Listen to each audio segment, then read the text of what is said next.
Hello, good evening sa inyo lahat. Ito sa Mark Jobber Pagpano.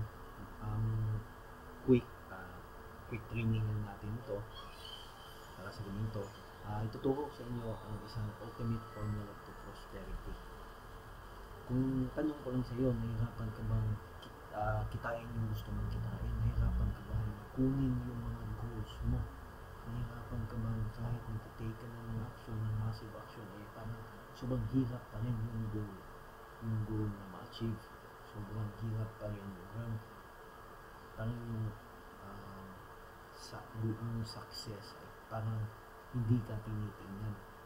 So ituturo ko sa inyo ngayon ang apat na steps para magkaroon ng formula para sa prosperous na life, para ma-achieve yung mga dreams mo.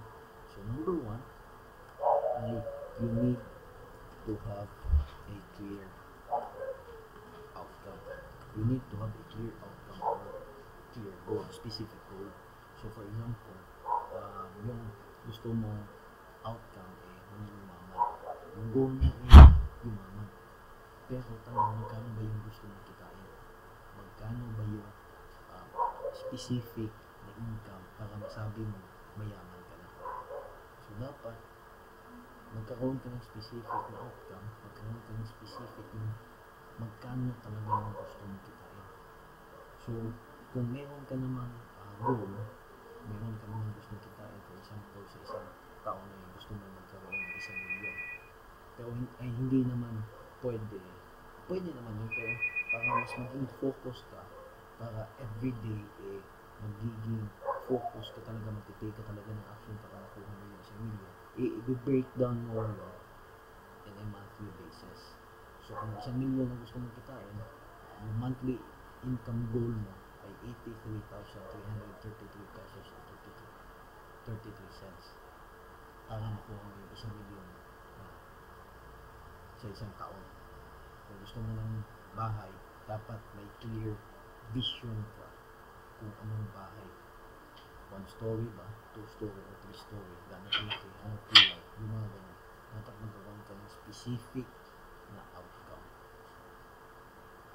Number 2 is know your why. Alam naman natin lahat na pagpapunta tayo sa dreams natin, sa goals natin, na magkakaroon tayo ng mga stumbling blocks, magkakaroon tayo ng maraming challenges, kasi ganun yung buhay. Kasi para ma-feel natin yung sweetness of victory. Kasi kung ang bilis lang kunin ng goals natin, hindi natin mate-treasure na, hindi natin ma-feel yung importansya ng goal natin kung ganun siya ka-bilis kunin. So para hindi ka mag-quit habang papunta ka sa goal mo, dapat alam mo yung why mo, alam mo yung emotional why mo, kung bakit mo ginagawa mo yun, kung ano ba talaga yung reason mo. So paano ba yung makuha mo yun? Paano mo ba malaman yung why mo? First, you need to define your wealth. Ano ba yung kayamanan mo? Sino ba yung kayamanan mo? Sino ba yung treasure mo? Tapos doon, once na define mo na yung wealth mo, kung sino or ano yun, mag-work ka na pababa, go deeper. So for example, yung treasure mo yung family mo. So diba, dahil treasure mo yung family mo, gagawin mo lahat para sa kanila, gagawin mo lahat para maging masaya sila, gagawin mo lahat para magkaroon sila ng magandang buhay, kasi sila yung treasure mo, sila yung kayamanan mo. Kaya dahil doon, mag-set ka na ng goal mo para maka-provide ka sa kanila. So first, para makuha mo talaga yung emotional why mo, i-define your wealth. Dapat alam mo kung ano o sino ang kayamanan mo. Number 3, right? Take a massive action. So ito na.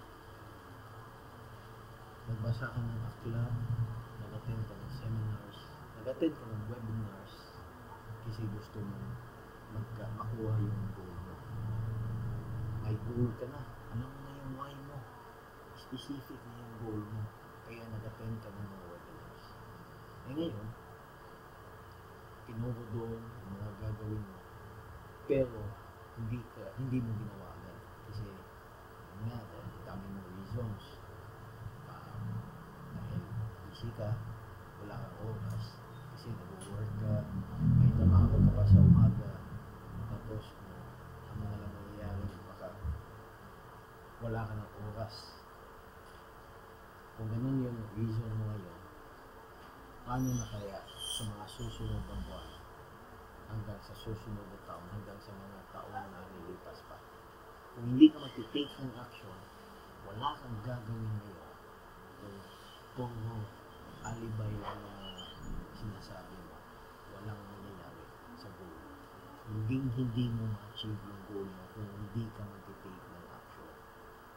Para lang yan sa gusto mong pumayat. Yan. So, set na. Gusto kong pumayat. Ito yun. Gusto kong wait. Pero, wala kang ginawa. Daldal lang na gusto mo makuha yun pero wala kang ginawa. Do you think na tatayat ka? Do you think na makukuha mo yung goal mo? Di ba hindi? Hindi ko lang ng gym. Kasi yun nga, gusto mo pumayat. Pero hindi ka nagpupunta ng gym. Sayang lang yung pera mo kung hindi ka mag-take ng action. Sayang lang yung oras na nilaan mo sa training kung hindi ka mag-take ng action. Walang silbi yung training kung hindi ka mag-take ng action. Magkakaroon ka ng information overload. And magkakaroon ka ng, I'm sure na yun din yung reason na mapapagod ka. Kasi mafe-feel mo, dami ko nang nalaman. Dami ko nang mga natutunan. Alam ko na yan. Hindi nag-work yan. Kasi nga, hindi ka nag-take ng action. So, para magkaroon, ma-achieve mo yung goal mo, you need to take the first step para sa goal mo. Tapos, pinakahuling formula, pinakahuling step, notice what you are getting from taking action and be willing to change it.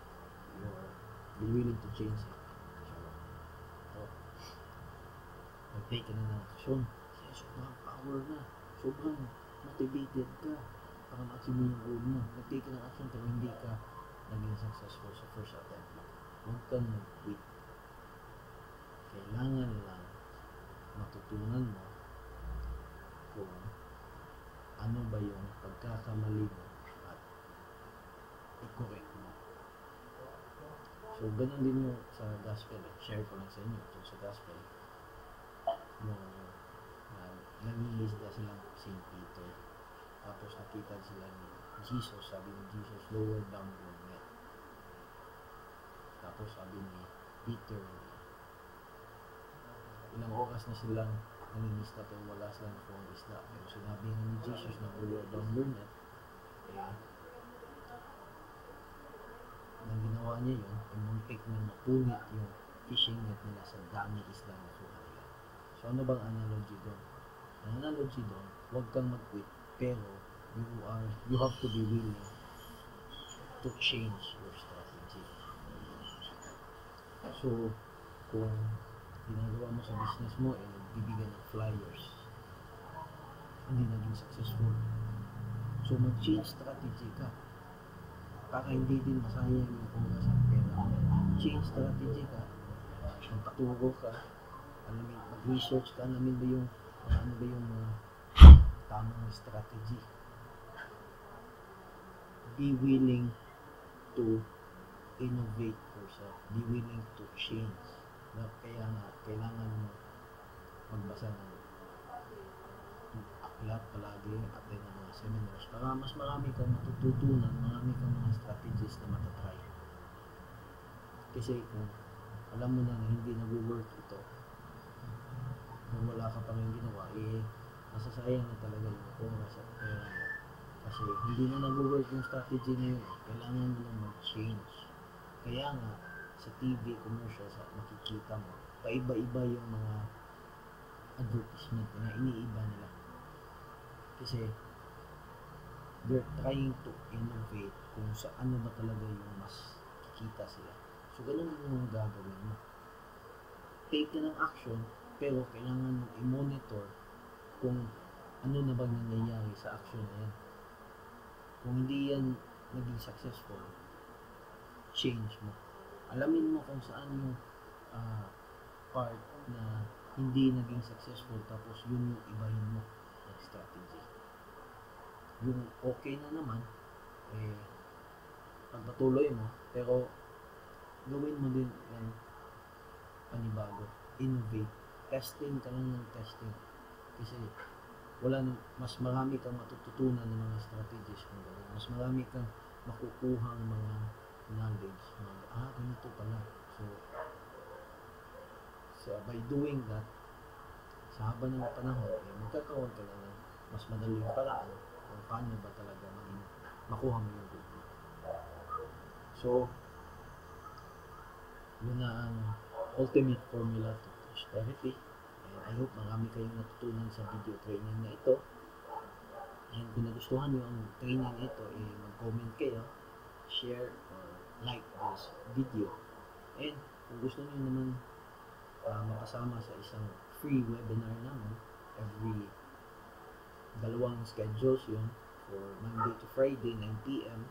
and Tuesday, Thursday, Saturday, every 5 p.m. So kung gusto nyo sumali sa mga webinars namin, free of charge lang ito, pumili lang kayo sa link sa ibaba.